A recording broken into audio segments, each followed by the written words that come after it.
Hola, profesores. Buenas tardes. Los convoqué para analizar el capítulo 2 de el libro Estrategias de Enseñanzas de las prestigiosas autoras Rebeca Nijovic y Silvia Mora.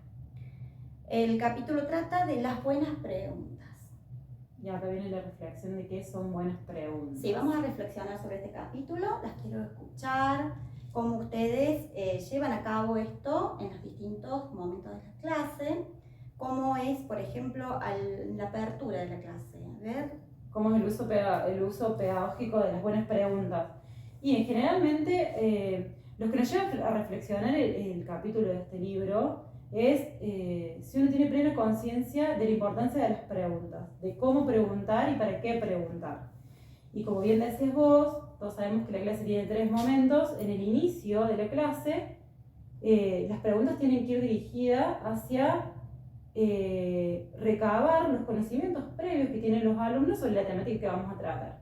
Entonces las preguntas tienen que ser: ¿ustedes escucharon alguna vez sobre determinado tema? ¿Tuvieron la oportunidad de ver si es que se trata de algún tema en particular? Y ir orientado hacia eso, hacerlos como traer ese conocimiento previo que ellos pueden tener sobre la temática antes de tratar.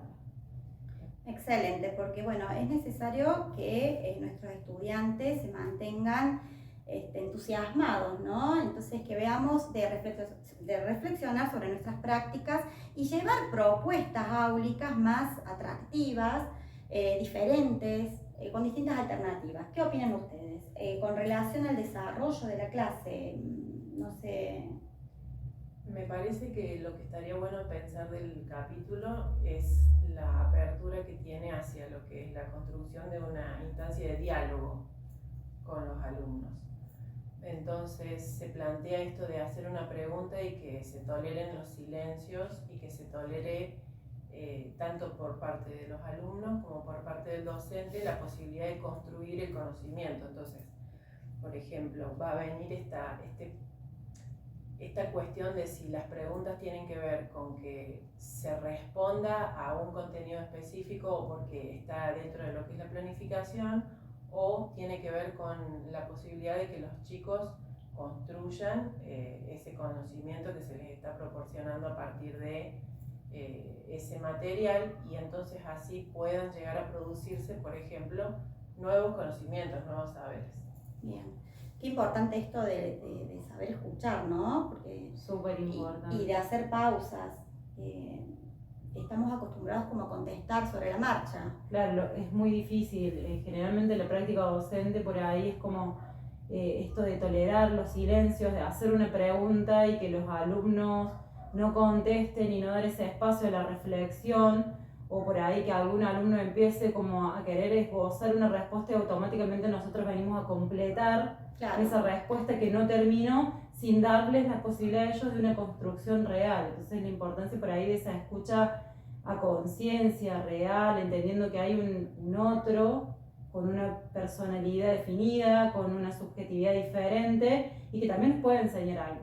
En esto de que hablaba Burbeles de la reciprocidad en el diálogo, de generar precisamente con el diálogo esos espacios de reciprocidad tan importantes para la comprensión real, ¿cierto? Porque en definitiva las preguntas van orientadas a la generación o la creación de ese diálogo.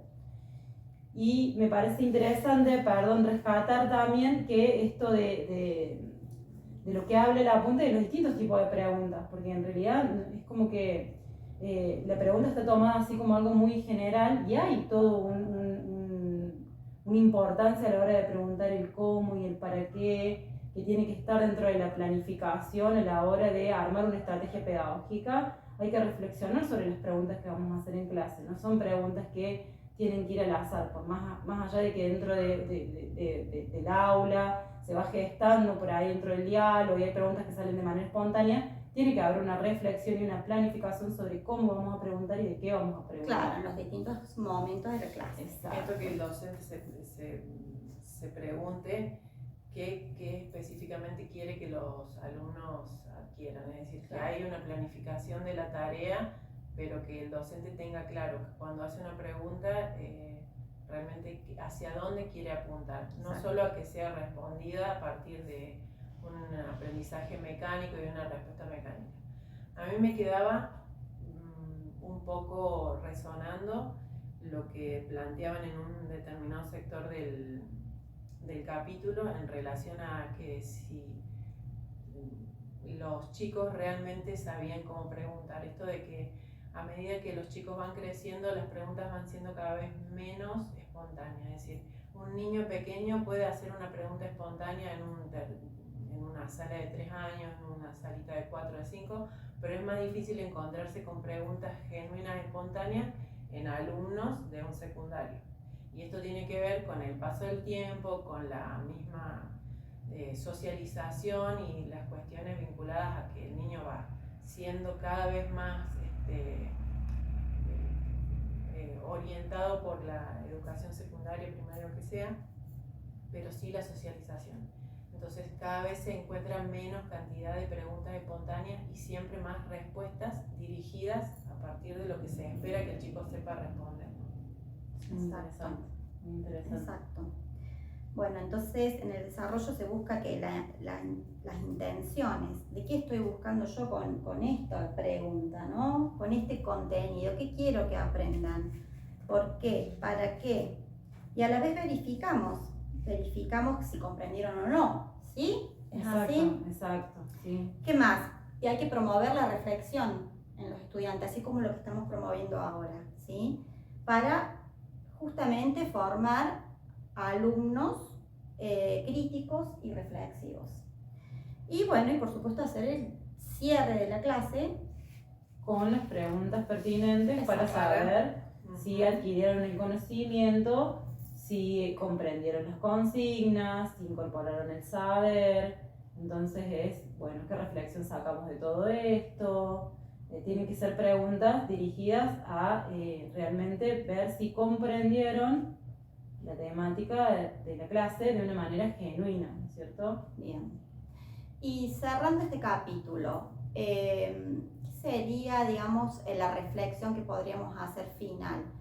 Yo diría, a mí me quedó resonando el tema de aprender a escuchar, ¿no?